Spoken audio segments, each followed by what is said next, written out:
O nascimento de Leão I ocorreu por volta do ano 400, perto da cidade de Roma, na região de Toscana. Cristão vigoroso e firme, foi ordenado sacerdote ainda bem jovem. Por causa de seu carisma e força espiritual, teve uma carreira eclesiástica bastante sólida, sendo sempre brilhante em tudo. No ano 430, Leão I foi nomeado arquidiácono. Em seguida, passou a ser conselheiro dos papas Calixto I e Sisto III. Seu nome passou a ser muito respeitado, tanto que após a morte de Sisto I, ele foi o eleito para ocupar a liderança da Igreja. Assumiu o título de Leão I. Sua consagração como pontífice, o 45º da história, ocorreu em 29 de setembro de 430. O pontificado de Leão I durou 21 anos. No seu longo pontificado, realizou a unidade da Igreja, impedindo usurpações e jurisdição pelo Patriarcado de Constantinopla e o Vicariato de Arlas. Ele governou a Igreja num tempo agitado e muito difícil. Combateu heresias importantes como o donatismo, dos pelagianos, dos maniqueus, dos nestorianos e, sobretudo, dos monofisistas, com a célebre carta dogmática endereçada ao patriarca Flaviano de Constantinopla, na qual expõe a doutrina católica das duas naturezas de Cristo em uma só pessoa.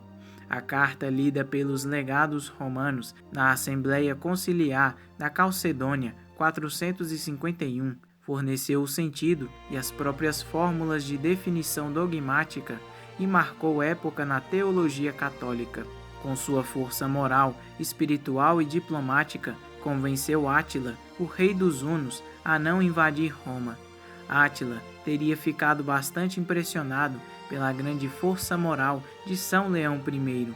Quando, na primavera de 452, os hunos transpuseram os Alpes, Valentiniano III, refugiado em Roma, não encontrou outra solução senão rogar ao Papa que fosse ao encontro de Átila, acampado perto da Mântua.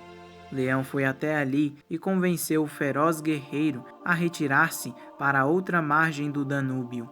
A lenda conta que Átila viu no céu os apóstolos Pedro e Paulo com as espadas desembainhadas em defesa do pontífice. Os seus 96 sermões e as 173 cartas chegadas até nós mostram-nos um Papa paternalmente dedicado ao bem espiritual dos fiéis, aos quais se dirige com uma linguagem sóbria e eficaz. Mesmo não se detendo nos particulares de uma questão doutrinária, expõe os conteúdos dogmáticos dela com clareza e precisão, e ao mesmo tempo com um estilo culto e atento a certa cadência que torna agradável a sua leitura. Leão I atuou decisivamente no Quarto Concílio da Calcedônia. 500 bispos participaram e havia discordâncias sobre as naturezas divina e humana na pessoa de Jesus. Leão I acabou com as discussões, escrevendo texto definitivo sobre o tema, afirmando que na unidade da pessoa de Jesus Cristo residem as duas naturezas, divina e humana. Os bispos, esclarecidos pela sabedoria do Papa, aclamaram a definição e complementaram: esta é a fé dos apóstolos, foi Pedro que falou pela boca de Leão. Tempos depois, São Leão I teve atuação decisiva na contenção dos vândalos, que invadiram Roma, chefiados pelo temível Genserico. Esses povos bárbaros só não incendiaram Roma e não causaram uma terrível mortandade graças à sábia e inspirada atuação do grande Papa Leão I. Permaneceram intactas as basílicas de São Pedro, de São Paulo fora dos muros e de São João de Latrão, nas quais a população encontrou abrigo e se salvou.